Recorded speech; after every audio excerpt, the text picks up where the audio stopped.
Fran Millar is one of the most impactful leaders that I've ever met, both in sport and in business. The one thing that people think when they see people who've been very successful in a sporting environment, they think, oh, it's the winning. And it's not the winning that's the amazing bit, it's the getting to the win. The win's amazing because you know how much work you've put into it. She's now the CEO of the iconic cycling brand Rapha. She's the former CEO of Belstaff and Team Sky and the INEOS Grenadiers. She's also the close sister of former pro cyclist David Millar and spent her career shaping high-performance cultures at the very top of her game. I'd never had a 2-week holiday. Like, I got to take a 2-week holiday and it was weird. Like, I didn't know what to do with myself. It was like I suddenly had like a social life and a life, actually, because I'd never had a life. I'd just worked for the cycling team. The cycling team was my life.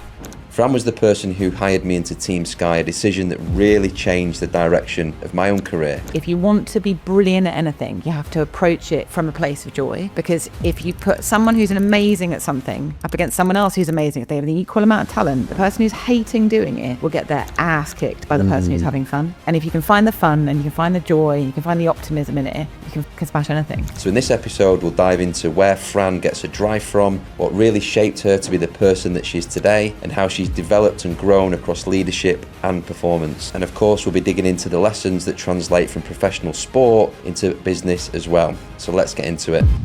So Fran, Dave, we first met, you might not remember this. I do remember the Manchester Velodrome in the cafe. Yes, we were in the canteen in the cafe. Yeah. And at that point, Team Sky were 5 years in to their tenure. So another 5 years to go. Obviously, we didn't know that at the time.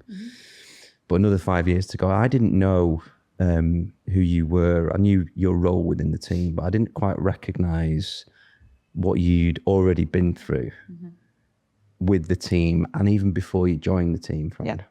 So before we get into what you've been doing since then, I just want to start with, you know, how did you get into the sport? David had a big role to play in that, but to talk us through how that came about. Yep. So parents got divorced. Brother went to live in Hong Kong with my dad, who'd gone from being in the military to into civil aviation, was flying for Cathay Pacific. I stayed in the UK with my mum. We would exchange in the air, basically. So my brother would come home to hang out with my mum. I would go to Hong Kong to hang out with my dad during the holidays. And my mum never quite knew what to do with him in the holidays. He liked riding a bike. And eventually she signed him up to a local cycling club. So he was like 15 or 16, some holidays, went along, was really freakishly good. Got very quickly identified by this, what at the time, because it was pre-lottery funding, got identified by the Southern Centre of Excellence. And within about 3 years had signed pro. So at the age of 18, got identified by a guy called Cyril Guimard, who was the guy who discovered Greg LeMond, one of the kind of, you know, really sort of founding fathers of modern cycling in many ways. Got identified, had loads of teams offering him, signed with a big French team called Cofidis. And I was at the stage in my life where I'd kind of decided I would do my A-levels. I went to a very alternative school and went and did my A-levels as like my final hurrah in organised education. Yeah. And I was like, don't want to do this anymore. So I wanted to get a job, didn't want to go to university, wanted to make sure that I was earning more money than my mates when they came out of university. So I was super ambitious. And long story short, I ended up working for a guy called Anthony Boucher, who ran a sports management and events company in London as his PA. Yeah. He had bought the rights to the Wisden Almanac, this in like 1999, at a time when people were like, no one's ever going to look at data on the internet. And, you know, very, very clever of him, very prophetic. And so I helped him launch that, basically. And I came in one day, my brother did his first Tour de France in 2000, by which point he was like 23, I was 21.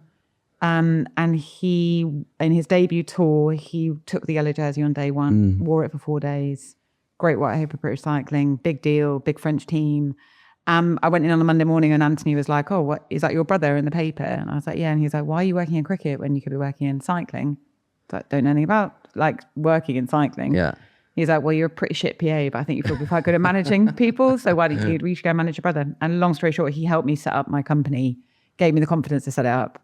And so I set up Face Partnership and ended up representing all the big UK talent and doing big cycling events. Yeah. And you were representing David then at that point? So I represented David from 2000, pretty much through to David.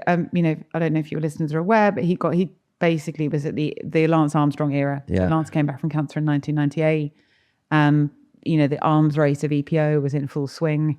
And David decided to dope in 2001, got caught in 2004, got served a 2-year ban. And I sort of managed him up until about midway through his ban, when I was like, fuck, I don't really want to be having to defend him all the time. Yeah. The media, I was massively personal conflict, was getting really, really emotional about it. Yeah. Wasn't able to create a divide between how I felt about David and how I felt about the questions that were being asked. Not in a moral way, but just in like I wanted to punch people, and I was like, that's probably not going to help me with my career. And so basically I kind of stopped managing David, but by that point I was managing like Geraint and, you know, Pete Kenyock and Mark Cavendish and people like that. So I just carried on doing that and do it. We had realized pretty early on, me and my business partner, that athlete management in and of itself in cycling wasn't going to make us proper money. Yeah. Because they don't earn that much. At that point in time, certainly they weren't earning that much money. And even if they were earning a lot of money, you're taking a small percentage of it. And really, you need loads and loads of them to do well. So what we did realize is we could monetize them by the events. So we'd set up events, bring our talent in, sell tickets, sell the rights to the events, sell sponsorship, and that would kind of create a sort of ecosystem of generating revenue, whilst also giving our talent the opportunity to perform, build a fan base, all that kind of stuff. Yeah. So yeah, did that. So what about the role of sister and relationship with David as your brother? Talk me through the key moments of that. So you obviously detached a little bit from him in terms of managing him, but you were still involved in his story, which was one of inspiration, but also a bit tragic in some ways in terms of how it happened. So what moments really stand out for you in that? I mean, obviously him winning yellow, obviously that period of time he won the Worlds in 2003. And I think if you look at the podium photo of him in the Worlds, you know, he's got his hair bleached blonde, he's got like a 1,000-mile stare. And it's like, should be the happiest moment of any young athlete's career. And you could tell he was grappling with something. I think, you know, like I've spoken about it before, I think everyone in the family knew something was going on. I think we all probably presumed it was doping, but don't ask, don't know. Yeah. And never really sat in judgment of it, to be honest. You know, I was, you know, all my mates for it's like early 2000s, my mates were all going to raves and parties and you know what I mean? Like you just don't, it was such a strange time as well. Like road cycling just felt like, well, it's there's loads of drugs in it. Yeah. Like, and Lance was back and was being bombarded with the kind of, is he doping questions. And I think everyone just turned a blind eye. So 2003, definitely remember that. Because I flew out to Hamilton and was there with him when he won the Worlds. And we went to Vegas. It was my birthday. We partied really hard. And I remember thinking, Paul, we're partying really hard. And he's a pro athlete. Yeah. By the way, I'm a super square. So when I party hard, it's like just booze. Yeah. But even then it was like, oh, this is a lot, you know? And so I remember that. I then remember like 2004 in the build up to him getting busted. It was like he decided he wanted to try and, you know, ride with the GB team for the Athens Olympic Games. I could sense a bit of a shift in him because he'd met Brailsford. Yeah.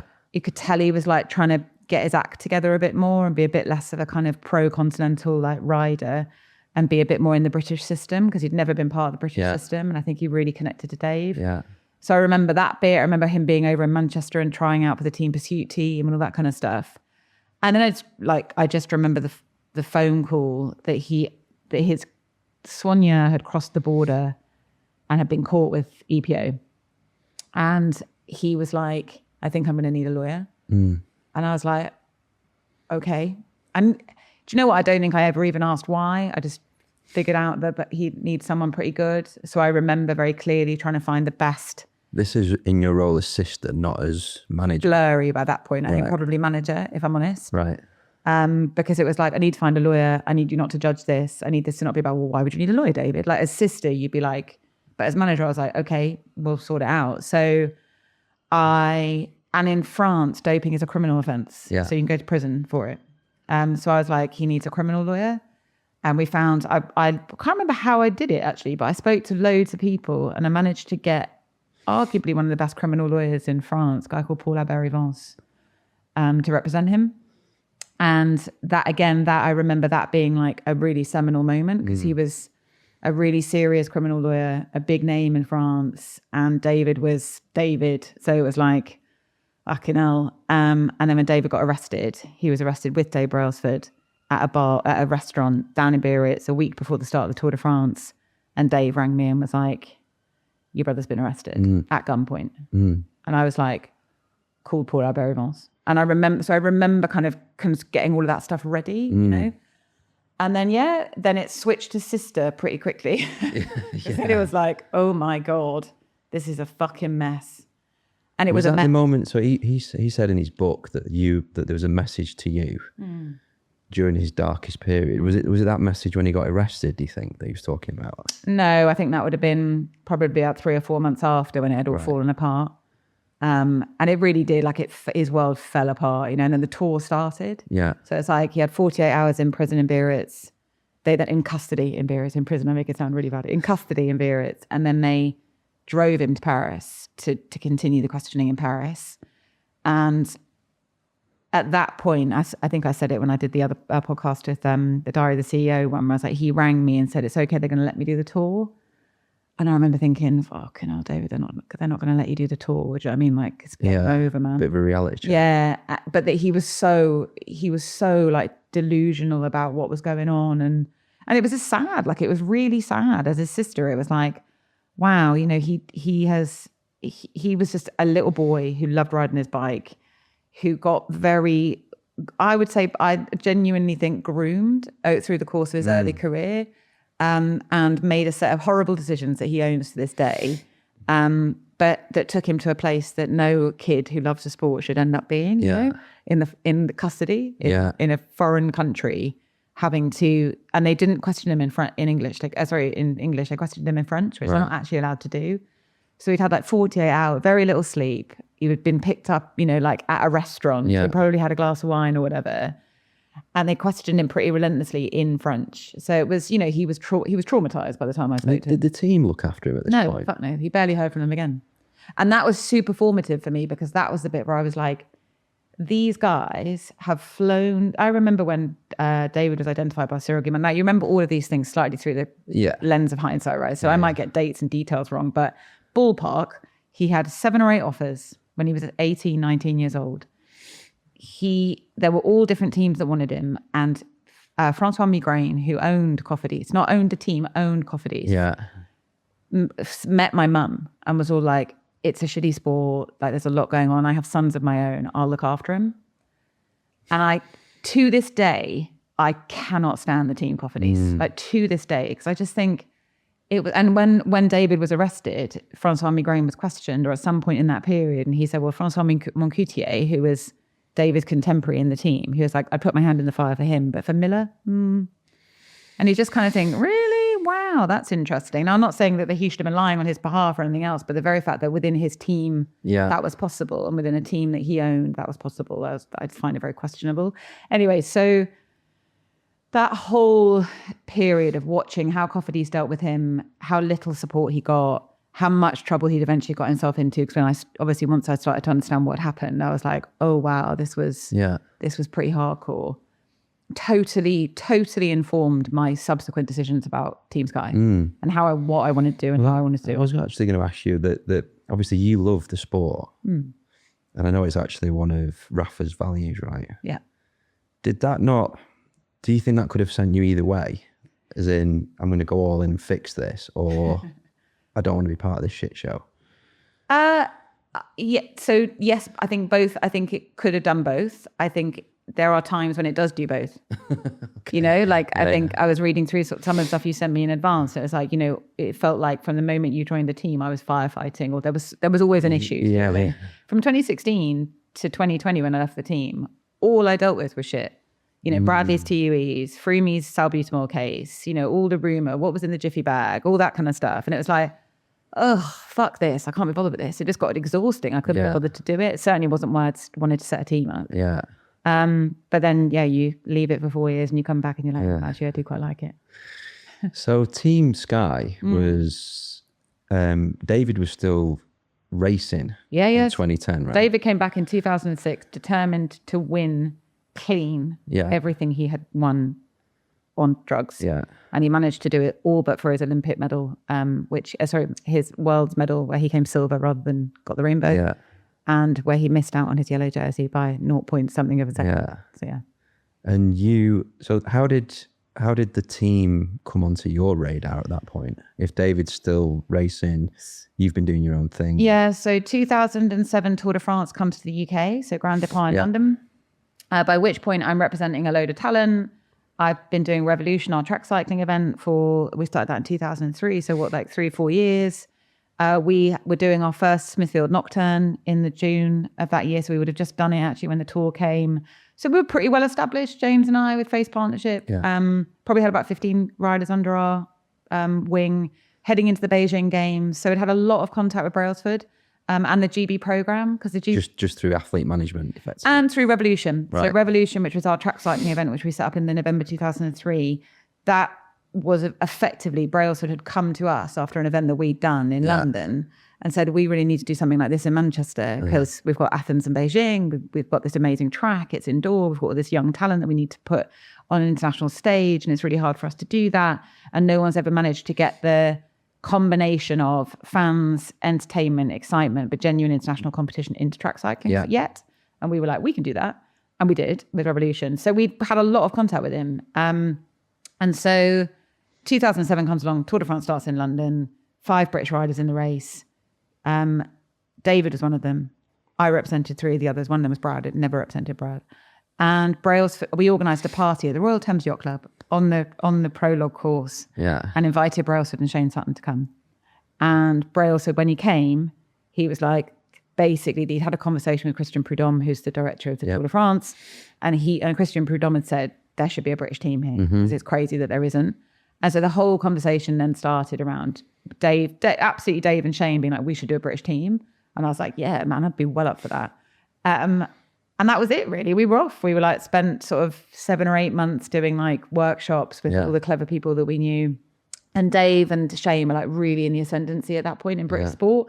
They'd done the Palmer World Championships in 2007, and they'd smashed it. I think of like 18 medals, they'd won 14 of them. Like, they were so dominant. So they could get in with anyone. Like, could phone anyone in pretty much, and they'd want to speak to Dave or speak to Shane. Yeah. So we organised, we basically started like talking about it, trying to work it out, figure out how we would do it. And very long story short, we eventually met with Sky, who had been, because if you remember in 2007, just before the tour came, they also announced that we'd won the Olympic bid. And so we were going to be hosting the London the Games in 2012. And that was kind of like the alchemy, right? Everything was coming together at the same time. Yeah. And Sky, totally independent to us, had been looking at ways to ensure that as a national broadcaster in their mind, they would get access to the London Games without being an IOC official partner and without having the broadcast rights. And so they basically tasked their marketing team with like, what are the sports that we could get involved in, where we would get genuine grassroots engagement, genuine opportunity to have a societal impact on the country over the course of the next 4 years, but also podium potential, like we've got to be winning stuff as well. And they came back with cycling and swimming. And when they dug a bit deeper into data on swimming, the biggest challenge to that was access to venues, because obviously not many people can access a 50 and 25 metre pool. So they looked to cycling and the latent demand. It was mainly around barriers to entry in terms of why people didn't do it. But loads of people had bikes in their shed that they didn't use. Loads of people were up for cycling. They just were worried about how to do it. And they obviously had this massive podium potential because of the GB program. And so Jeremy had basically started to identify this. Dave had started to think about building a team. And then when they met, it was like, we want to sponsor the GB program. And Dave literally was like, great, but I've got this other idea. Can you sponsor that as well? And so I ended up managing the process of onboarding, trying to convince Sky that they should take on a professional cycling team as well as the GB program. Whilst Dave was out in Beijing. And obviously the guys in Beijing, they then smashed it as well. So it became an easier argument. But a massive part of that, and a big part of the trying to convince Sky to take the team as well, was, but it's super dirty and it's got a really bad historical problem with doping. That was quite an open conversation. Massive, It was the main conversation, Yeah. And when you look back, obviously, in terms of what the team achieved over all those years, when you finally got that deal over the line with Sky, there was a vision, right? And the vision was to win the Tour within 5 years with a British rider. How realistic did that feel at the time? Well, the funny thing is, and I don't know if I've said this very often, but what the original plan that Dave and I had was, we didn't ever have the kind of, we'll win the Tour de France with a clean British rider within 5 years. That wasn't the original thing. We were like, Cav was smashing it on the international scene. And we could tell that he was going to be Like he was so rock star at the time. If you look back at all the decks that I still have for the pictures of Sky, it was Cav. Mark Cavendish, win. And then Mark, in the middle of the 2008 season, whilst Dave was in Beijing, rang me and said, I've signed with HTC Columbia for another 2 years. And I was like, ooh, fuck, I don't know what I'm going to do about that. And so we were suddenly like, shit, what can we do? Did he do the dirty on you then? Or was that just an open... He said, yeah, I'll sign with you, but you got to tell me now. There's no deal. Yeah, okay. Yeah, I can't wait because like I've got to do the deal at the tour. And we didn't have enough confidence that we were definitely going to get the deal over the line with Sky to sign him. And he was like, I've got, and they've been really loyal to him. And to be fair to him, he said all along, like, there's no reason for me to leave this team. So you were edging your bets with Cav. Yeah. But it didn't come off. It didn't come off. Then it was like, oh, pivot. What could we do? So then anyone knows a pivot? From? Yeah, let's try and make it about winning the tour. I mean, it had always obviously been ultimately about winning the tour, but we hadn't given ourselves this kind of, we're going to try and win the tour with a British rider and we're going to do it in a defined period of time. And that kind of just evolved because we were like, we're going to have to make it about the GC. And Pete Kenyick was on the we knew we could get Pete Kenyick. And then Bradley started to show signs of doing really well. Yeah. And then obviously 2009 comes along and he comes fourth in the tour. And it was like, oh, okay, we need to go and get Brad. Yeah. Yeah. So the ambition then became to win the tour within 5 years. And Brad, it was all about Project Brad. Yeah. And it was actually within 2 years, right? The team won the tour. 3 years of racing, 2 years, because we raced in 10, raced in 11, won it in 12.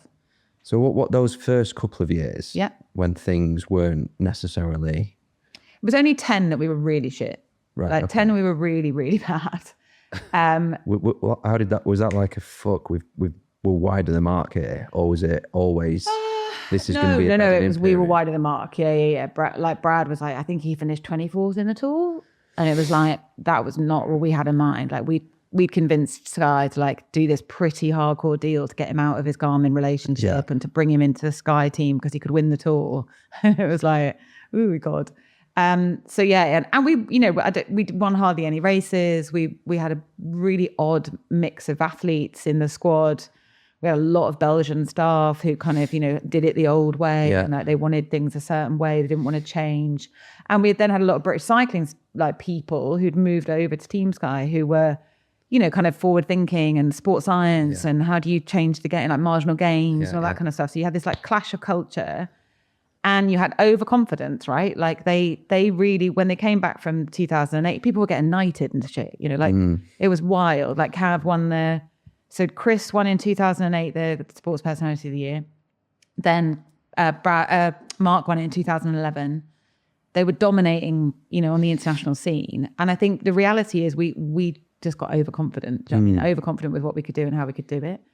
And so the whole reset in 2010, end of the season 2010, everyone now has conflated that around like Geert Leenders and a doctor. And it's like, genuinely, when I read those stories, I'm like, I can totally see how people have ended up there, but I promise you it isn't what happened. Yeah. And what happened was basically, we recognized that Brad wasn't fit enough. We hadn't done the basics well enough. He was like sat in water baths drinking pineapple juice, but he wasn't fit. So it's like we'd done marginal. Dave referred to it as like we'd done the peas, but not the steak. And so Tim Kerrison, who'd been with the team the whole year, hadn't really he was just, he was the guy who took in the eyes of the athletes and a lot of the staff, he was the weird Aussie guy who lived in the camper van and he took the SRM boxes off the bikes and kind of looked at the data and no one really knew what he was doing. And the reality was what he was doing was we'd hired him. He came from swimming, didn't he, Tim? Came from swimming, but was meant to be going to cricket. So we sort of intercepted him on his way to English cricket. And he was like a sort of pioneer of Australian women's swimming. Yeah. Had like done the first person to do like reverse periodization and like really, really smart, dorky dude. Yeah. And he basically at the end of the season, Dave's obviously, if he had hair, he'd have been pulling it out. And everyone was like, what the hell are we going to do? And Tim, again, like my recollection of this was Tim was a bit like, well, it's not that hard. Like I can show you what you're doing wrong if you like. And it was like he presented this kind of, here's the 25 different impact areas you have in performance cycling. Here's the 5 that are going to have the biggest indicator to success. Here's the 3 that you should be focusing on. And you're not focusing on any of them. And it was basically body composition, performance at altitude, because obviously a lot of the events performance altitude. And and fueling effectively, which is linked to body composition. It's like if you can get body like basic conditioning, like are they fit enough? Are they skinny enough? Are they eating enough when they're racing? And can they do it at a high altitude? Yeah. And then all the kind of thermoregulation stuff. Yes, it's important, but actually the fundamentals of like, are they fit and are they eating? Yeah. But are they lean? Yeah. That you're not doing any of that properly. Yeah. And he basically took the whole thing over. And Dave definitely read the Riot Act very famously to Brad and was like, if you want to do it, you've got to go all in and this, that and the other. And Brad was all up for go.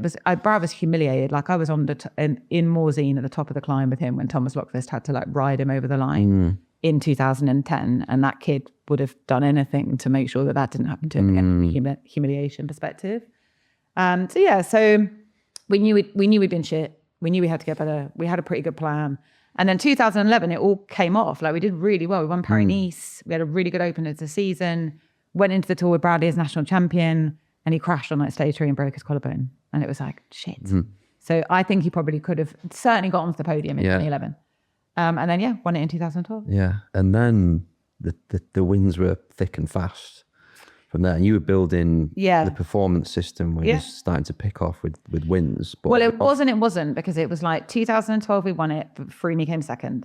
Yes. 2013 we went into the Tour dealing with this massive conflict between the two riders. Open warfare between the two riders. 2013 we didn't select Bradley for the Tour. We took Froome. Froome won. But there was a lot of bad blood in the team. Yeah. 2014, Tour de France starts in the UK. Yeah. And we don't select Brad. And it was like the wheels were coming off by that point in time. And 2014 was our worst season that we'd ever had. Yeah. And that whole like, if we'd have got in front of the problems post 2012, we probably wouldn't have had the season we had in 2014. But the fact that we were able to kind of turn it around was because we did all the work in 2013 that then enabled us to get to the winning. And then 2015, 16, 17, 18, 19, 20 was all, that was all. We were up and running by then. So when you were managing those early stages with the conflicts in the team, with obviously Brad and Froome's conflict has been broadly spoken about publicly. Had your experience managing athletes at that point paid off in terms of how you were involved personally with that inside the team? Yeah, do you know what? I stayed out of it in the sense of, I think the one thing I was always able, first it wasn't my job to get involved in athlete at that level, like issues. You know, I wasn't a coach. I wasn't one of the performance team members. I was, business operations.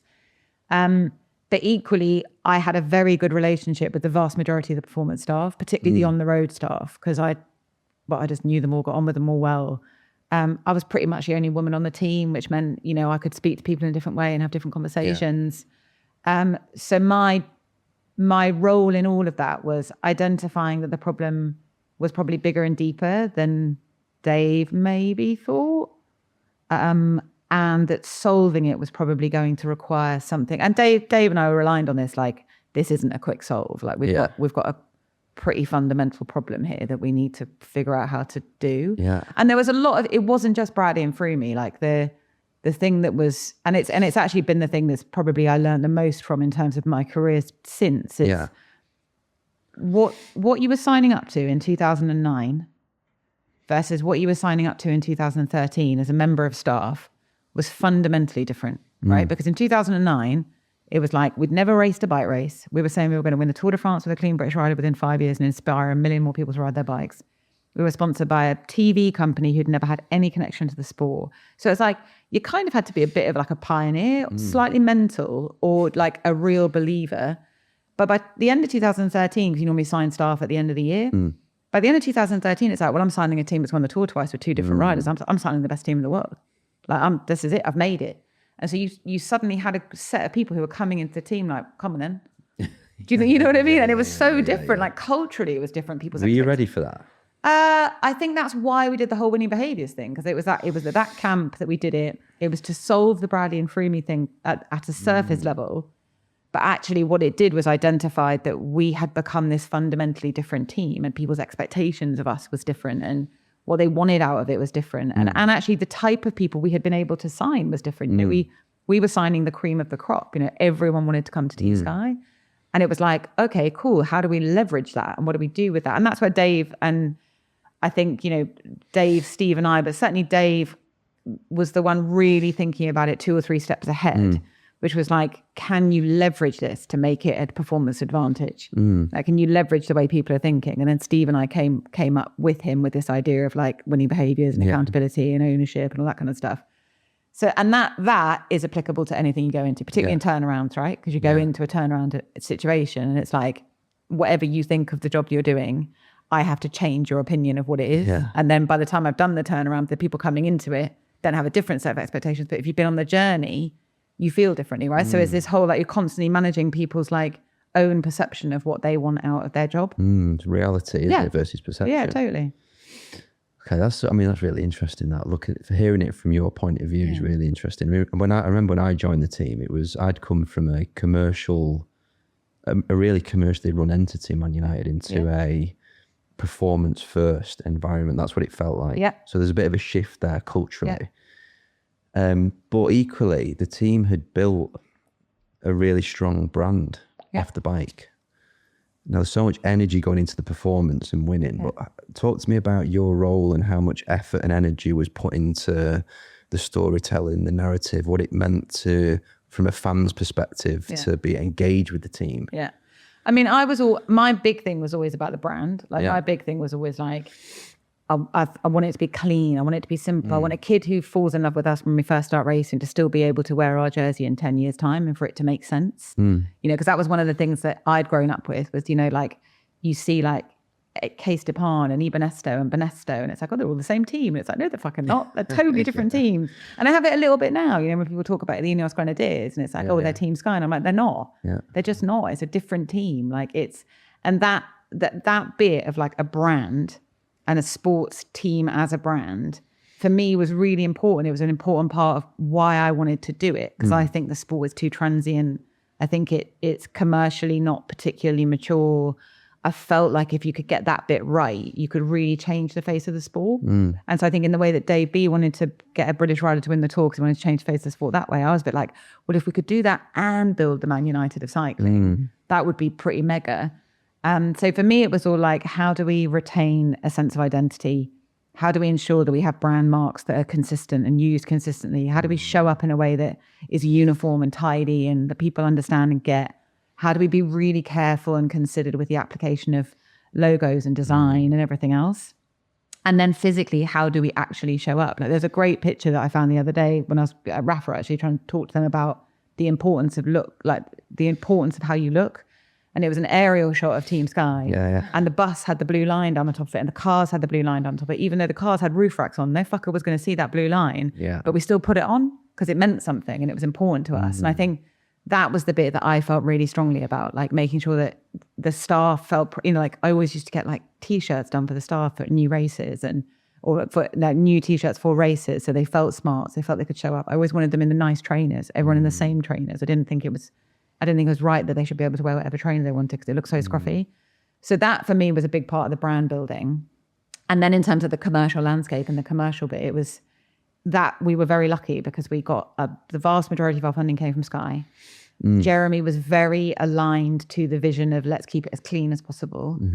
And he wanted premium brands that added something either to the performance or to fan engagement. So he was like, if it's not giving you one of those, I don't want to do it. And we did for a brief time, we did a financial services company came on board for a couple of years.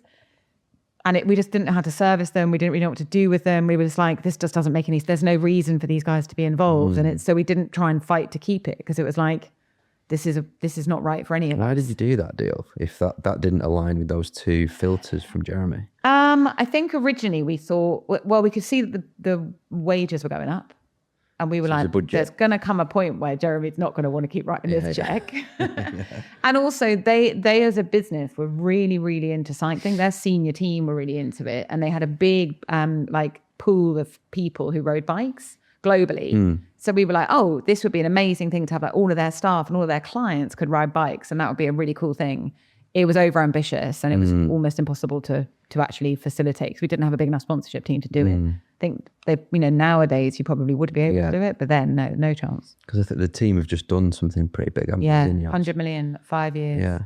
With a Danish tech firm. You mentioned earlier winning Behaviours. Yes. Which was part of your role, wasn't it? at Team Sky. So Yeah. you were you were the CEO when I was there, but when I joined, you were actually director of business ops and Head of winning behaviours. So that role was a result of the internal dynamic between Froome and Brad. Just talk to me and the audience about how you applied winning behaviours, what it meant into the team. How did you keep it consistent? Yes. So originally it was from one of the things that we recognized at the end of the 2013 season was that a lot of behaviors had crept into the team that were taking away from winning. You know? So backstabbing, bitching, moaning, a lot of kind of like, I'm Team Bradley or I'm Team Froome. Oh, was really? Yeah, it was really fucking bad. Like staff who didn't want to work with Froome, staff who didn't want to work with Brad, riders who didn't want to ride with one or other. Very much a divide in the camp about like who would do what with who. And, you know, people felt really conflicted and it was pretty hairy. So it's like, you can either approach this of like, you fucking idiots need to stop doing this and, you know, like stop the shit stuff. Or you can codify all the good stuff that you want to do. So like classic coaching mentality is like strength-based coaching. So it's like, let's identify the stuff that we're really good at, that is really important to be part of this team and what got us here. Right? And I still have the presentation. I used the presentation when I joined Rapha because in 2013 we showed it and it was a bit like what got us here to 2 guys winning the tour will not keep us here unless we protect it. Like we have to, we have to work as a team. It's things like we're rider centric. We care about how we look and show up.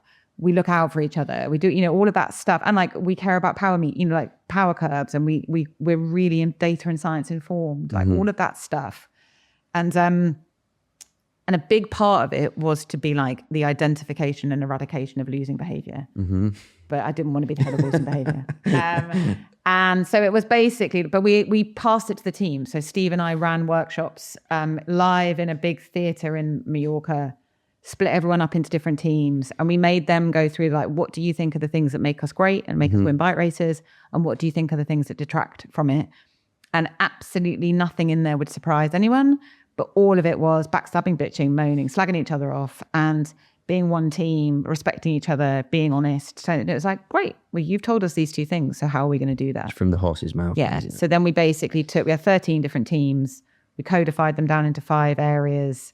And then from those 5 areas, we identified 3 or 4 behaviors under each area. And we basically, in the first 6 months, I just rang around the business all the time, like rang all the carers, rang the mechanics, spoke to the riders, like what's happening, what you seeing, solved a lot of problems for them early doors. So before they book it, like, because when you go on a 3-week grand tour, like something that's a little bit annoying, like day 1 becomes like Armageddon by week 3. And then we started to really codify it. We had an app. We used it for how we would measure people's performance on the road. We used it as a self-reflection tool. So we used it for all sorts of stuff. I think one of the things that struck me when I joined the team, Fran, which was after all of the internal conflict with Froome and Brad had left at that point, that it felt like there was a relentless sort of crisis management going on, particularly with yourself. So I think quite soon after I joined, there was a Fancy Bears hack. Yes. Yeah, it was the TU into the WADA database, which was just a complete PR disaster. There was Froome obviously crashed his bike at the Dauphiné. Yeah. Egan crashed his bike. There was COVID. Yeah. There was Sky pulling out. Yeah. It just seemed like it just seemed normal that there was going to be something that was going to happen, and you just seemed so resilient to it all. How did you, when you look back on that period, how did you manage yourself through it?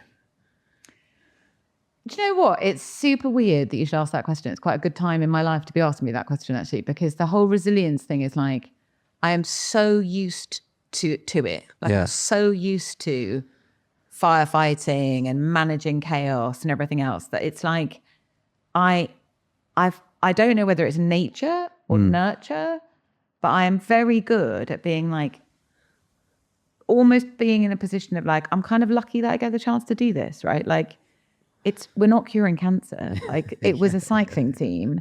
Yeah, it was a shit show. And it was really, I really felt for the lads, like in 16 and 17, because it was the order of things was the Fancy Bears leak, the Jiffy bag, then it was Froome salbutamol. Yes. And it was like, and that was the kind of curve. So by 2017 Tour de France, the guys were getting spat at, they were having piss thrown at them. It was just like, fucking, it's a fucking bike race. Do you know what I mean? Like, why are you going to a bike race if you want to throw piss at a bike rider?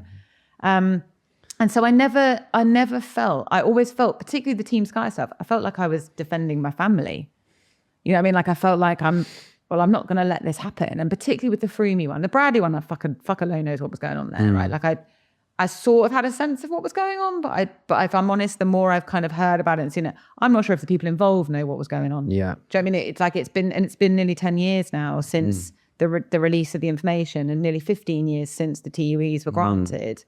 And I just think in all of the storm of stories and rumours and everything else, it's like, who knows what the truth is. But with the Froome one, with the salbutamol one, I was like, I'll go to the ends of the earth to defend this team. And then everything else, I just got so used to it. I'm so used to being get to a senior position. That's just your job. Like your job is to protect your people. Your job is to be resilient.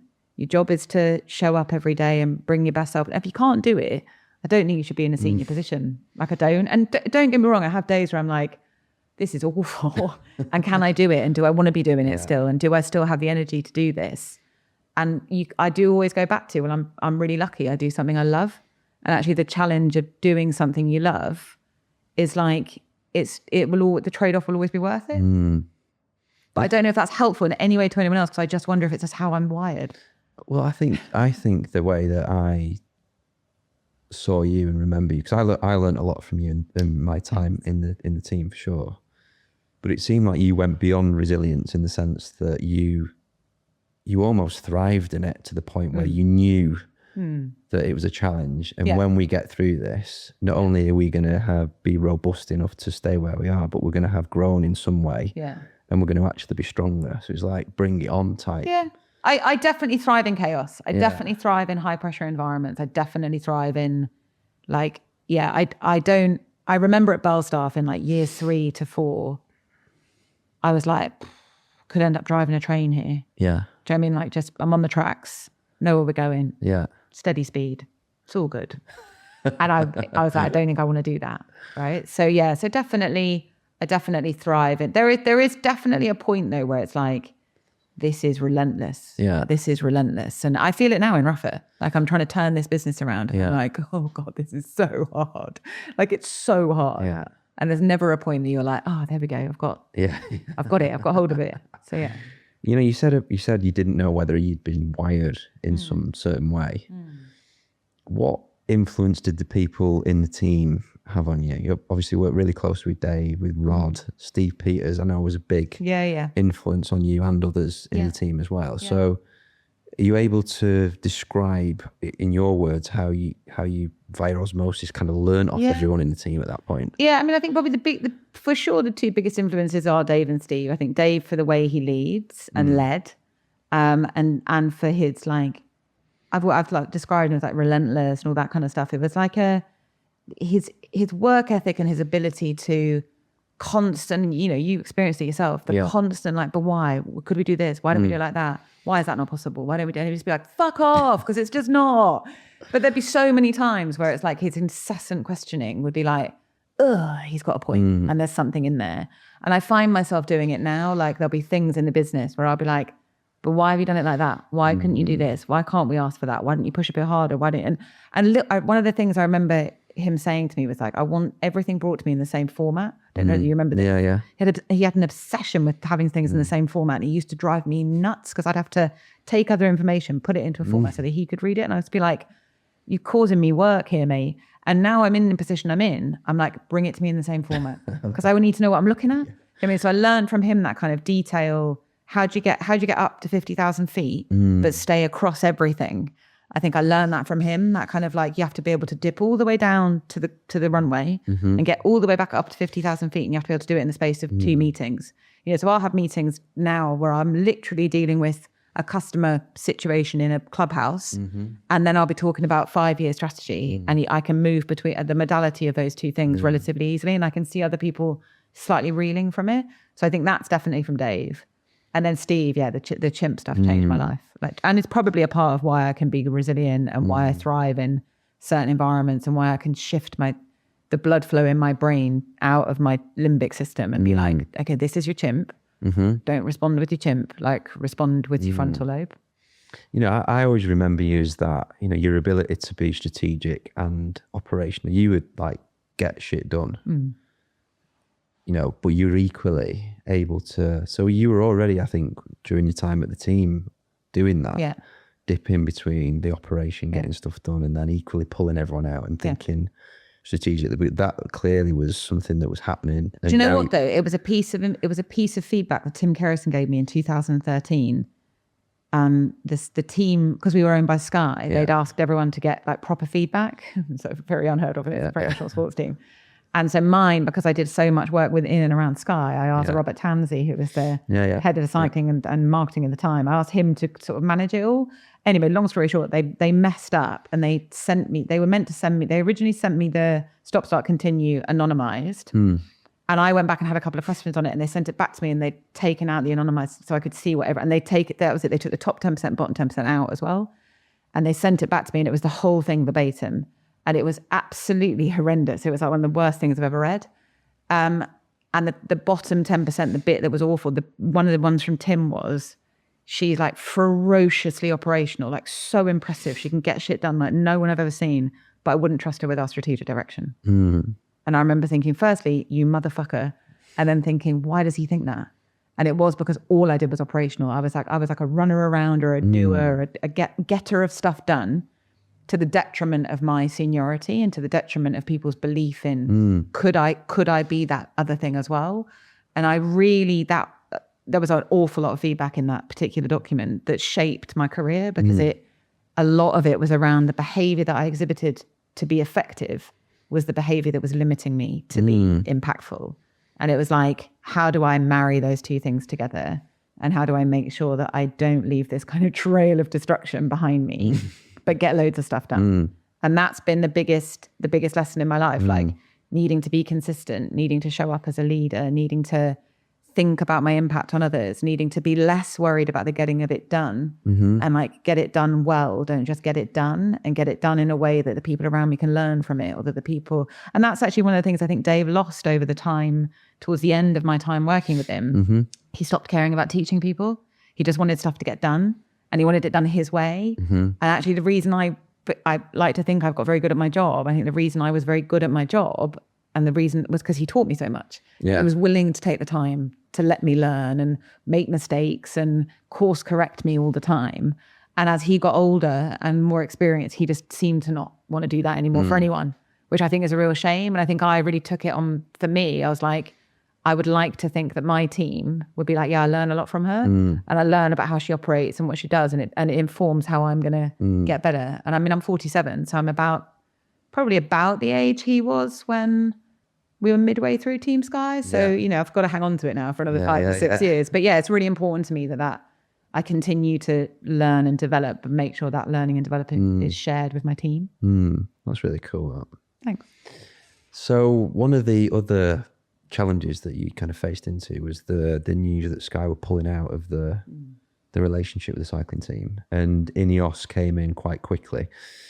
And you were, I think Dave was maybe having some health issues at the time, but you were handed almost the baton on the INEOS 159 project, right? Which was, for anyone listening to this, was Eliud Kipchoge's marathon attempt, sub 2 hour marathon, which I think is still remains the only marathon ever to have been run sub 2 hours. Yeah. And you were handed that as you and Dave were pretty much leading the project. How did you feel at that time? Because that was quite chaotic as well, wasn't it? To say the least. Yeah, it was. But again, it was we had met with Jim in the February 2019. He committed to buying the team in the March, and he asked for the team to be Team INEOS by the Tour. Yeah. And we were like, that is going to be aggressive, but we'll do our best. And then he came back. I remember he came, when I saw him next, I said to him, right, I think I can do it. I think I can get it there for the Tour. He was like, great, make it the Giro then. And I was like, oh my God. So we were right in our, we were up to our eyeballs in changing. You were there, like changing a team around, going from blue to red. Everything that's like. And if you were in Team Sky, like the towels had Sky on it. Like everything was Sky. So it's like we had to move everything to INEOS. And then in the April, he had told Dave about having signed Eliud Kipchoge, and having signed London Marathon events, and he wanted to break the 2-hour marathon barrier, and he wanted to do it in the October. And it was just wild. It was total madness. Like all these different people involved, Valentine and NN Running, who are like Eliud's team, Hugh Brasher and the London Marathon events team, INEOS and their own like sports department, and us basically. And Dave kind of wrestled some control of it. Like he did manage to set up, like he, as is Dave's way, he was like, there's no way we're going to make him run faster. So in the 6 months that we've got, so the only thing we can do is execute. Like it has to be about execution and excellent execution.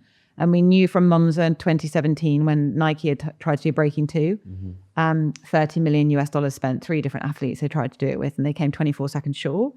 And so we knew where there had been issues, which was, around nutrition, around the pace car, around the actual pacing of Eliud, around the course and the environment that he was doing it in, the weather, so we were like, okay, these are all the areas where we could find time. And so David kind of mapped out that bit of it and, then got diagnosed with prostate cancer and also had to go and do the tour. Like I was still the CEO of the cycling team and he was still the team principal. So it's like, we've got to run our cycling team as well. And so, so I ended up picking that up in like June, July while he was at the tour. And then he went off and had his surgery. And we did the test event at the end of August. I was overseeing pretty much the whole thing, directly reporting into Jim. And it was chaotic, but it was, the best thing I've ever done in my life. Like it was absolutely amazing. Do you say that? Yeah, Geraint winning you've done a lot. Yeah, Geraint winning the tour. And then off the back of Geraint winning the tour, straight into Eliud, straight into like transition out of Team Sky into INEOS, into the Eliud Kipchoge challenge. And in the meantime, Egan Bernal winning the tour. And I remember, I've never told this to anyone, but I remember when we took Jim to the tour in 2019, and so that's like our 7th Tour de France victory, by which point I knew every marshal on the race. I knew everyone who was involved in just ASO who organised the Tour de France. It was a nighttime finish. I'd organised bikes so that everyone could ride to the podium and all that kind of stuff. And I remember totally accidentally, I'd organised a bike for Jim, for Dave and for Tim, or they had their bikes. And I'd said to them, ride down to the podium. I'll come find you. I'll get you in behind, like blah, blah, blah, blah. Yeah. And literally as they rode down, and you're not allowed on the Champs-Élysées unless you're official course people, like teams aren't allowed on the Champs-Élysées. And the guy who runs the ASO had allowed me on there. So I like jumped over the fence. I was walking, and as I walked onto the Champs-Élysées, I saw Jim like riding towards me. I like flagged him down. I took his bike. He like stepped off. Then I walked him in behind the podium and straight to where Egan was. And I remember thinking, fucking hell, that was seamless. Like, like impressively seamless. And I remember Jim being like, like, wow, that looked amazing. Like I'd planned it. And I remember thinking, God, that was perfect. And then same thing, got him back out. And then when we did 159, I rode behind with Jim. Like when Eliud set off, and I rode with Jim, Sam and George behind Eliud running the marathon. And I remember thinking, this is the most insane, but also the most incredible thing to be involved in. I'm running behind the greatest marathon runner in history in an event that I've helped organise with the guy who's funded it on my bike in Vienna, 4 days after my birthday. It was brilliant. Yeah. It was just like, fuck, I'm never gonna get to do something like this again. Yeah. The execution was, it was perfect. Pin sharp. Yeah, it was pin sharp. And I think Tim Kerrison has a lot, Tim has just stayed in the shadows on it. But Tim was like, he was in the control center. He was managing the pacing. He was the interface with Eliud's team. He was just like, I remember walking into the like control center towards the end of the race, and Tim was just like, master commander. It was amazing. And even from a fan's perspective, watching that being executed was incredible. I remember, I think the very next day, I think it was the Manchester Marathon or the Manchester Half, and I was on the tram from Whitefield into Manchester City Centre, and everybody, like literally everybody was talking about it. Yeah, it was incredible to see it executed, Fran. And I think the thing that people don't realise is like we did everything. Yeah. Like we chose the course, we put the barriers up, we had to do the branding, we had to get the fans there, we had to, You know, it was everything. It wasn't like turning up at a bike race. No. Everyone's done all the. It was like, you know, Joe Grinley from the sailing team was in charge of all the. You know, it was wild. But yeah, it was so yes, it was chaotic. It was hectic. I've never worked so hard in my life, and I was working pretty much. It felt like 24 hours a day. Yeah, and I absolutely loved it. Yeah, I loved it. And the way that you made an impact on INEOS and Jim was clearly recognised, right? Because you were quite quickly handpicked for a role as the CEO of Belstaff, right? Talk me through that, because at that point we'd been 10 years deep within the team, and you'd known cycling inside out. Notwithstanding the fact that you've only gone and delivered an unbelievable marathon attempt for Elliot, but cycling through and through, right? Yeah. However, you'd been involved with clothing partnerships and, you know, Rapha and Castelli previously. But how did that come about, first and foremost, the hand picking of you to be appointed into Belstaff? I think firstly, I had voiced, so when Geraint won the Tour, I was like, I'm done. Yeah. Don't want to work in cycling anymore. Don't want to do this anymore.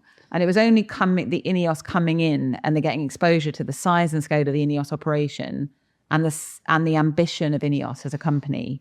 Yeah, they bought the sailing team, they were buying the cycling team. They had it was bonkers, you know, when you're just like, wow. And, you know, Jim is a really charismatic guy. You know, he's impressive. He's like 6'6". He's incredibly well spoken. He's very, very bright. And he's passionate about sport, and he's passionate about, you know, like he genuinely, as much as I learned from Dave, a lot of stuff, like some of the stuff I learned from Jim is like, don't take no for an answer, go back and ask again, go like relentless. And I thought Dave was relentless. Like Jim's truly relentless. And I was like, wow, you're amazing. And so I really liked working with him, although it was very hard work. And so I'd kind of vocalized that I was going to potentially leave the cycling team when they came on board. So I think the seed had been a little bit planted. And then speaking openly, I went in as CEO, which really meant something at INEOS. Like there's only 27 or 28 CEOs across the whole of INEOS. I went in as the CEO, which meant something to Jim and it meant something to the other CEOs. Dave had never had to contend with me being the CEO, even though I was at Team Sky. Yeah. Everyone at Sky knew that Dave was kind of the boss and I was sort of the CEO, but I was sort of not really the CEO. Even in my press release, when they announced I was going to be CEO, Dave was like, but I still have executive control. And I was like, really? We have to put that in the press release? So come the time that, you know, we've done the Eliud Kipchoge thing, Dave's been out of action a little bit. I'd had a load of exposure to Jim. And I mentioned, you know, that was the other thing. We went through, because it wasn't straight after Eliud. We then had COVID. Oh yeah. And I did the Hygienics project. Yes. Yeah. So we had COVID. Nico, who was our director sportive, tragically died. Yeah.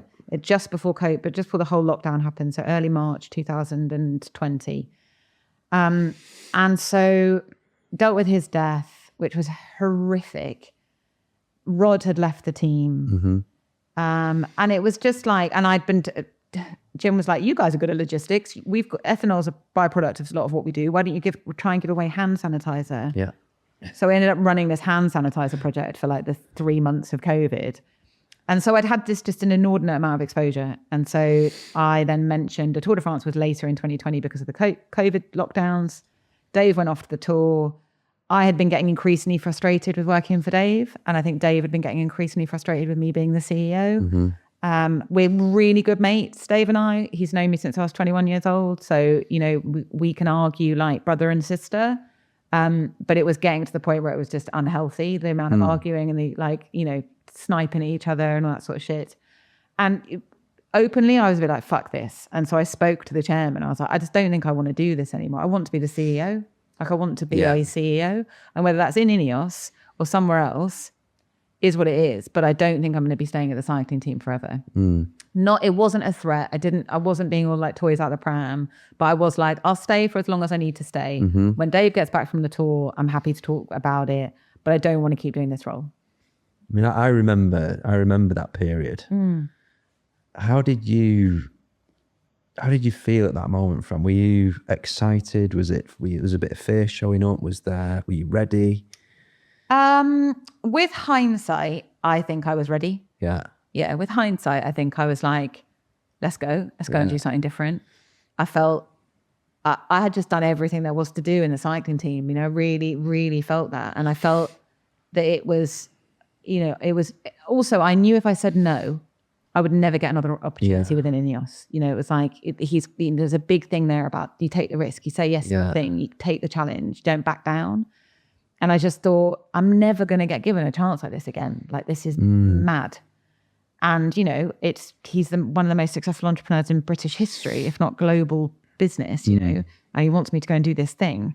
And I can't let the fact that it's really pissed off Dave and that I didn't feel that I was letting the team down. I'd done so much for the team. I think that bit of like all that 5 years of fighting their corner and fighting the battles and doing else, I felt like I've paid my dues. 100%, yeah. And so I felt very like, I'm going to go do it. Yeah. It was tricky because I'd felt obviously a deep sense of loyalty to Dave, and I could tell he was pissed off and upset, and he didn't get given the story the way it happened, and he had a perception of what had happened that wasn't accurate. And so I had to deal with a lot of that as well. And I think some of that seeped into some of the people I worked with in the team, that I'd kind of Machiavellianly planned this kind of exit where I'd get to go and do this glamorous job, which is hilarious because it's like, I get on with Jim, but I don't think I would be able to manipulate him into doing anything at all.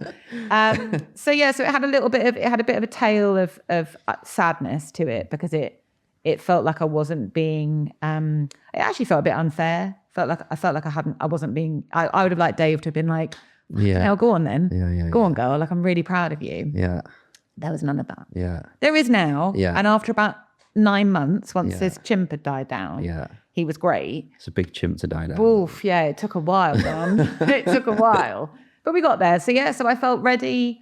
I remember the night before, I stayed in a really nice hotel round the corner from the Belstaff office. I remember being walked into the office by Ashley Reed, and he literally walked me into the boardroom. There was like the 6 members of the Belstaff senior team. He was like, "This is your new CEO. She's called Fran. Right, I'll leave you guys to it." Wow. And I was like, holy moly, like bonkers, really bonkers. Never run a P&L business. Didn't really know what P&L was, if I'm honest. It's like the cost center. And it was mad, but I loved it. I think I remember being in a meeting with you and Belstaff, and you and their old CEO at the time. Helen Wright. And you weren't out your depth at all in those conversations, talking about, you were almost owning the room anyway at that point with that team.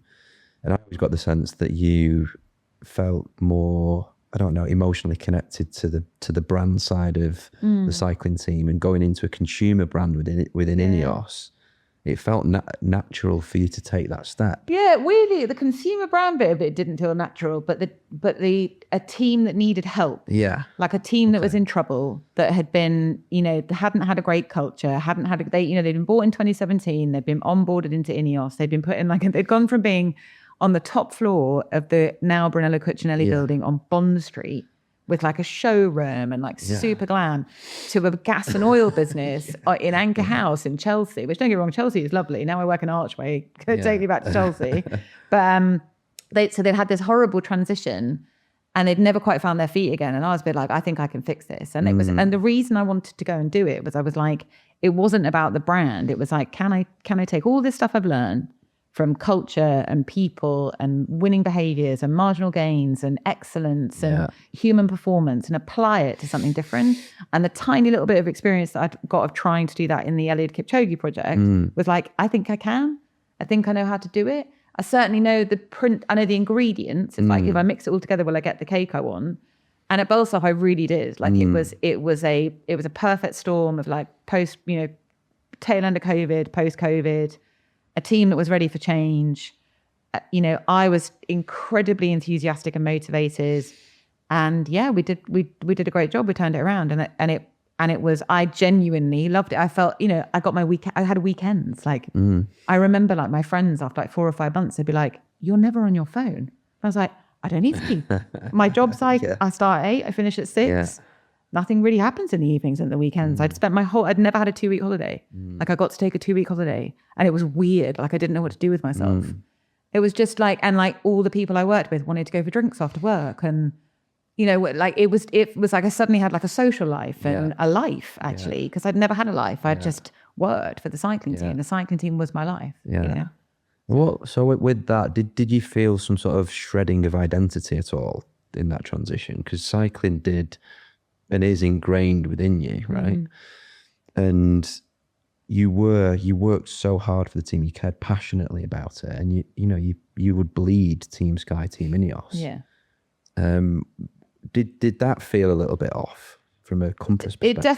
It definitely took me about a year to get to mourn the loss of what I felt Team Sky had been. Do you know what I mean? I think it was really beneficial that it had become Team INEOS. Yeah. Because I think watching from afar, it felt very like I remember when Teo won the Giro. Yeah. And whilst I was incredibly happy for him and I loved seeing it happen, it didn't feel like, oh, I wish I'd been there. Yeah. I didn't feel that at all. I was just super chuffed for Teo. Yeah. Getting his Belstaff gear. He's in Belstaff gear. Yeah. And he sent me a lovely pink jersey. But it didn't, I was always worried before I left the team, when in the old days, and I was a bit like, oh, do I want to be here still?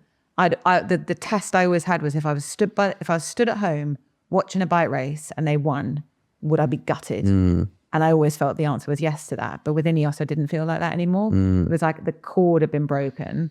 And then I think, the biggest change was this kind of recognition. And maybe that's why I was lucky that it was with INEOS, right? Yeah. Because I still had a lot of, it's super egotistical to say it, but I still had a lot of clout. Yeah. It wasn't like I'd stepped on to do something else. It was like I'd worked for Brailsford. I was now working effectively for Jim. Yeah. I was in a small business, but a big profile within INEOS, And so, I didn't feel it. I felt an identity loss when Sky changed. And I felt a very losing my connection to the team felt like a grieving process. But realizing that my life had become my job and that was really unhealthy. So you got gained some. Massive, massive. And that's really helping me now. Is it? Yeah, massively, because I was so like, fuck, what happens if this goes wrong? Team Sky, like, what happens if it all falls apart? What happens if I lose my job? What happens if I get sacked? What happens if the team gets pulled? And it was like a paranoia that almost fueled some of it. Whereas I'm like, it's a job. It's a job. If I'm not successful at it, doesn't matter. It's not the end of the world. It's a job. I'll find another one. Yeah. I love Rapha, don't get me wrong. And I loved Belstaff. But what Belstaff taught me was it's a job. Yeah. And the people that you work with and the role that you do. Yeah. Super important. But before we talk about Rapha, just on the way that INEOS run their businesses was like with a federal structure, right? So you have CEOs of every business within their organization, most of whom were operating within oil and gas or petrochemicals. And then the consumer brands. Charities, as everyone calls them. The charities. Yeah. Consumer brands or sports teams. So, but equally, you'd all presumably get together and there'd be peer support amongst the CEOs of. How did you find integrating into that type of environment? So there are 2 CEO days a year, and obviously various kind of like dinners and get-togethers and that kind of thing. Honestly, it was more social for me. They weren't peer. Firstly, they were all predominantly significantly older than me, right? And all of them were male, and all of them were white. So it was like they weren't really my peers at all. And all of them, like you say, from petrochemicals or a very limited amount I can talk to about olefins and polymers. I had one peer there in Lynn Calder, who's the CEO of the Grenadier car or of automotive, and she and I are almost identical in age, both from Scotland. And so she was and remains an incredibly good peer for me. And we both existed in that environment. She's absolutely the rising star within INEOS, in my opinion, and rightly holds the mantle of kind of the sort of female pioneer within that business. But yeah, it always just felt a bit like, and again, because you're in the novelty section, I mean, you were kind of the entertainment staff. Do you know what I mean? Everyone wanted to talk to you about it. Everyone was interested. They all either had a Belstaff jacket or they liked riding bikes. Yeah. So it just always felt a little bit like you were kind of the entertainment staff. Yeah. Yeah. Okay. That's an honest answer. And then to bookend your career. So I remember seeing... so far. My career's so far. So far, It's not the end. No. It's the current. It's the current. Yeah. I remember seeing a press release and reading the appointment of Fran Millar to be the CEO of Rapha, which is your current role, right? Yeah. And I smiled inside when I read that. I'm not going to lie. I think I sent you a message. You said to me it was your dream job. Yeah. And in the press release, you said that it's a role that you now realise that your entire career has been building towards.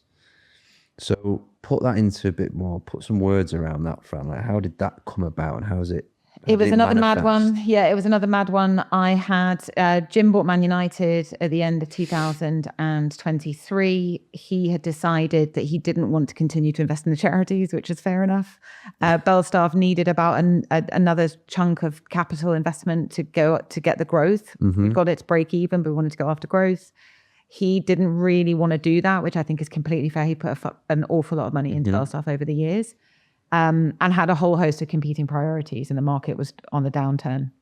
So I'd kind of, like I said earlier, like started thinking about like, I'm going to end up driving a train here. Okay. And so I had a couple of conversations just about, he was like, do I sell it? Do I sell Belstaff? Would you be interested in helping me sell it? I was like, very interested, but I think it's not going to be worth a huge amount of money because we've not quite got it to where it needs to be to make real money. And I just had a couple of conversations with a couple of guys I know, and one of those conversations was with one of the original chairmen of Rapha. He now runs Active Partners, which is one of the big PE companies in brands like Thaler and Finisterre, and remains involved in Rapha. And he had a couple of ideas and suggestions. And I'd also coincidentally about a year prior spoken to the now chairman of Rapha, but he's the head of the fund of RZC, which is Stuart and Tom's fund. Okay. Just general chit chat, actually. He wanted to pick my brains on a couple of things. So I'd got on with him quite well. And so then out the blue at the end of June, my phone rang and it said, I remember on it said Simon Mottram, who's the founder of Rapha. And I've known Simon for 20 years since he set the business up. You know, I've obviously did the Team Sky deal with him. I did the Nocturne that we did with Face Partnership, had been a Rapha event. It was his idea. And it said Simon Mottram, and I knew he was calling me about the job. I don't know how I knew it. I was on a train. Did you know the job was available? I knew they'd been having trouble. Right. So they'd had like 2 years prior, they'd had a CEO who'd come in and left very quickly. They'd put 2 incumbents, senior management team into a joint role that hadn't worked brilliantly. So then one of those incumbents had stayed on. It wasn't working brilliantly. And so I knew they were struggling to get the leadership they wanted. But I didn't know the role was available. But like I say, it rang. You just knew. I just knew. I was like, I know what he's ringing me about. I've been waiting for this. And I was on a train and I went, stood in the corridor of the train, and he was like, I just wondered if I could have a chat with you. You once said to me that Rapha was your dream job. And I literally put it on mute and I was like, yes. And I took it off and I was like, yeah, no, I remember that. Yeah. And he was like, would you be up for having a conversation with me about it? And I was like, well, it's busy time, so we'll see. And then I was literally from there, within 2 weeks, I was in Aspen meeting with Stuart and Tom, who own the business. And I handed in my resignation to Belstaff a week later. And I had a couple of weeks off, and then I started a Rapha on the 16th of September. Wow. And describe, for those who don't know, the journey of Rapha as a brand. So you'd originally done the original clothing deal with Team Sky in 2010. No, that was with Adidas. Oh no, it was Adidas. So Adidas was 10. We had spoken to Rapha, but they were too small. They were like, we just won't be able to do it. Yeah. But Simon had been involved in, when we spoke in 2007 about, when I was saying that we've got a think tank together, and we do it. Simon was one of the people involved in that kind of think tank. Right. Brand specialist, had created Rapha. It was a super baby company, but it was already starting to get a lot of heat. And so he was involved in a few other cronies that he was involved. I shouldn't call them cronies. A few other guys that were involved in Rapha were also there. And so then 2012, Adidas had done what they want to do, which was block Nike from being involved with Bradley for the games.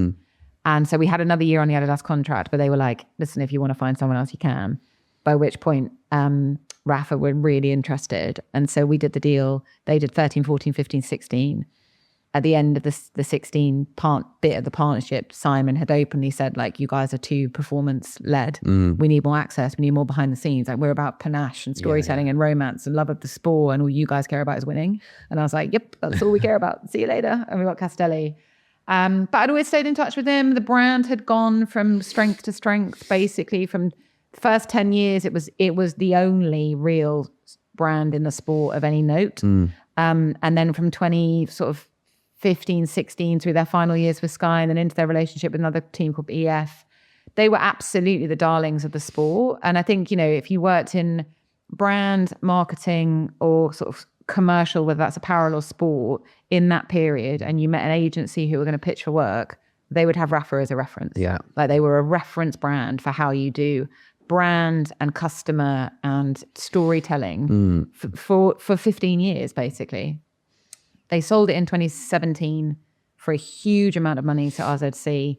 And they sold it on the premise that it could effectively become the Lululemon of cycling. Okay. That you could kind of democratize the concept, take it from make the sport of road cycling the most popular sport in the world to this idea of like living a life by bike. And it just, firstly, Simon, I think, wasn't as engaged as because he quite rightly, he sold the business and done very well. And I think the numbers are out there. Yeah, exactly. He'd done what he wanted to do, right? So he didn't stay as engaged, but he was the guardian of that brand and the mastermind behind it. And the reason that it was able to stay so true to itself was because he guardianed it through that. When he started to pull away, I think it just started to seep. And they tried all different things, and they probably did too many different types of products and allowed themselves to go into too many different places. And by the time I got there, business had been in decline for several years. They'd had the boom of COVID that everybody had, but that had hidden a multitude of sins. They'd overstocked themselves, were sat on loads of inventory like everyone else. They'd had to go into big, heavy discounting. Rapha had never discounted, really up until the sale. They had been a full price brand. And so just a combination of, things that some within their control, some outside of their control, that led them to be in a pretty sorry state. Interestingly, though, still the biggest brand. Still the most brand heat. Still the one that you mentioned. By what metric? By numbers. Like we're by some margin, we're still the biggest revenue brand in the sport. And they are still, two circles outside of the kind of weird little incestuous world of cycling. You say Rapha, and most people are still like, wow, that's cool. So we haven't lost everything. It's just that we've got a job to do to re-credibilize ourselves in our home space. How much does the project look and smell like Belstaff then? Is it completely different in terms of the I thought it looked and smelled like Belstaff, so I was like, I can do this. Yeah. And I know it. Cycling. It's going to be a walk in the park. And I'm 18 months in, and it is hard. Very different, actually. Very, very, very different. Way, way more different than I thought it would be. In all different ways. Yeah. It's more complex. I underestimated the scale of... So Belstaff had never been great. They had a moment in time where they had Beckham. That was about it. But even then, they were never making any money. And they were never Barber. They were never, you know what I mean? They were always kind of an also-ran brand, and they'd have these like little flash-in-the-pan moments. Rapha was the brand. It was the reference, the hottest, most people in the creative industry, architects, designers, that was the thing, right? So to then be picking it up when it's not that anymore and trying to fix that, there's a whole host of complexities and nuances to that I hadn't really understood. Equally, a team that has been through 2 rounds of major cost cutting and resizing of the cost base. So big rounds of redundancy, so lots of talent left. Yeah, an industry that's being quite decimated post-COVID. Generally, there's a lot of talent that's kind of seeped out of the apparel business and gone and done other things. So just a whole host of...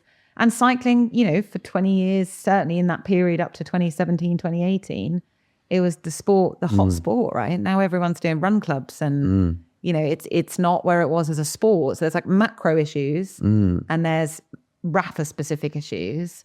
But it's all manageable. Yeah. We'll get there. Are you involved in anything else within the sport then, Fran? You mentioned that obviously the success of Rapha and any brand within a sport is some way connected to how much the sport in and of itself can grow. Yeah. And one of Rapha's values, love for the sport, right? Are you involved still in any of that? No, I pulled us out of our World Tour partnership. Which was EF? EF. So you're no longer involved with EF, no? But I took on the relationship with USA Cycling. Right. So I want to be part of the LA 28 Games. Okay. I think it's a really important cultural moment within sport, particularly with everything that's going on geopolitically at the moment. I think it'll be a really interesting games. And also it gives Rapha a space to play that we've never played in before. And it's 30% of our market. So really interesting little proposition for us. And I think so we've launched it in January, so far fantastic. But the reality is I think we may well return to the World Tour. But when we do, there's only really one team that I'd want to do that with. And it's a team that I think can do exactly what you're saying, which is like bring cycling back to a place that it's not been for a little while. So quite exciting opportunity to work with them. Who? No, I can't tell you who. No. When I had a look at the Rapha site just to refamiliarize myself with the brand. Now, the values sound like you. Yeah. Yeah. Were they already the values of They've Rapha been when there you since joined? 2004. So So love the sport, think for yourself, suffer, inspire others. and inspire others. Yeah. So genuinely, you had nothing to do with Didn't the touch curation of those. Didn't touch him. That's fascinating because I read that and thought that's got Fran's fingerprints all over it. But no, Yeah. 2004. And it's why I love the brand, right? Because that is the 100% me, right? And it's 100% what I believe in. And I think that's why it's so aligned. You know? yeah. And how values led is it as a brand? So how do you hold obviously yourself to account to those values? But is this part of the project now to bring people together? To get it back, because I think it absolutely was. I think the reason it was so successful is that it lived and breathed those values. It was a business where every single person there got it, they understood it, they knew the mission they were on, they were bought in. We've got this brilliant video called the Rapha Why, that we've actually just recently re-edited. And in it, Simon talks about like everyone at Rapha understands the mission, everyone at Rapha understands what it means to be a part of this. And then the guy who I've just brought in to be Chief Creative Officer, a guy called Alton Coyle, he speaks, and this was like in 2019, he speaks and he says, like one of the most important things in any organization, if you want to get like momentum, is you need to have someone who gives a shit. And then what you need is you need to get another person to give a shit. And then that person needs to inspire someone else to give a shit. And then eventually you've got a whole load of people who give a shit, and then magic things happen. And that we're at that point where we've got a few people who give a shit, and we're pushing really hard to try and get as many people as possible to give a shit. Because it's like, if you don't give a shit, it won't happen. And I think that's where I'm at that tipping point at the moment with the brand, where I'm like, I've got just about enough people, but I need a few more to come on the journey. Because it's such a hard graft, right? It's hard work doing this sort of thing. And I think that's the difference between sport and business, right? Is that in sport, I think most people have an innate passion. They're there for a reason. They're there because they believe in the team and the sport. And, in business, a lot of people are there to get their paycheck. Whereas Rapha was never that. Yeah. Rapha was always, I'm here because I work for Rapha and I love the sport. And I think for myself and I'm willing to suffer and I want to inspire others. That was just in the DNA of the people who were there. So my job now is to reinvigorate that. That's really interesting, that. And, one of the things that I remember fondly from working with yourself and working within the team is this inherent want for people to be inspired towards a goal. And that should be the driving force behind leadership, right? As opposed to the fear of a consequence of failure, which is, I'm going to whip you with a stick until you give me what I want from you. It's actually, this is by invitation. Yeah. You're either with me or you're not. Yeah. And it was one of the big things in Belstaff that really, I don't know whether I framed it differently, where it was an easier lift, where people got it more. But one of the big, and I say it at Rapha all the time as well, I'm like, the one thing that people think when they see people who've been very successful in a sporting environment, they think, it's the winning that's the amazing bit, right? And it's not the winning that's the amazing bit. It's the getting to the win, right? The win's amazing because you know how much work you've put into it. And particularly in a sport where one guy wins, the team doesn't win. Do you know what I mean? The guy wins, like the Geraint or the Bradley or whatever, they become millionaires. They get the yellow jersey, they get the sports personality of the year. No one else in the team does. And it's like, you create something where it's like, you can, for the rest of your life, say you were a part of that. And that sense of belonging and that being in a collective and that doing a special thing that no one else has done, that's what makes being part of sport. Because you can look back and go, I did that thing. I was part of that. And I think that's the bit that I try and engender both. And at Belstaff, I was like, you're turning this brand around. You're going to do this amazing, like this is a beautiful brand that deserves care and attention. And if we can turn it around, we can say we've done something that no one else was able to do. We made it profitable and we were able to do that. And it was like, but you'll be part of it. Be on your CV forever. Be something you can tell the people that you work with about. You can go on that journey. And with Rapha, I'm like, why would you not buy into that? Like this is one of the best brands in the world, not just in cycling, in the world. Why would you not want to be a part of making it great again? Pardon the pun. But so that is for me, like the sense of belonging, the being a part of something, the going on a journey, the having a goal, the doing it as a team. They're the key things for me about life, actually, not just having a job. Yeah, I mean, that's... Sorry, you say it's our past. Yeah. Is that our past? Oh my God. Yeah, okay. You've been very generous with your time, Fran. You're welcome. And I just want to finish with one question, if that's okay. Yeah. If someone listening to this... Sorry, Lucas right outside, just very close. It's all Right, don't worry. Is that kind of free now? Is that coming through on that last bit? Yeah. We're about to clean up, but just with this last bit, we'll make sure that. All right. Fran, you've been so generous with your time. I really appreciate that. I just wanted to ask you one final question, if I may. Yeah. If someone is listening to this and wants to build a career like yours, operating at the top of sport and at business, what mindset do you think people have to adopt? Such a hard question, because my brother and I have a joke about the fact that one day I'm going to write a book and I'm going to call it The Plan, because he's like, literally, I've never had a plan. I've never written a CV, never applied for a job, never been interviewed. Do you know what I mean? I've just moved through every opportunity. Yeah. Mindset. Honestly, this is just going to sound so lame, but positivity and gratitude. Like, you can't have a negative outlook on life. Like, you have to be an optimist, and you have to be really willing to see the great things in the shit show, because it's always a shit show. Like, life is always a shit show, and the older you get and the more senior you get and the more exposure you get, it doesn't get easier. It gets harder and more complex and more of a grind. And if you can't find the joy in it, you won't be able to do it. Like, you will. And there's a brilliant quote. In fact, I'll send you the book, because it's a guy who's written a book called The Way of Excellence. And in it, he talks about the role of joy in excellence. And that actually, if you want to be brilliant at anything, you have to approach it from a place of joy.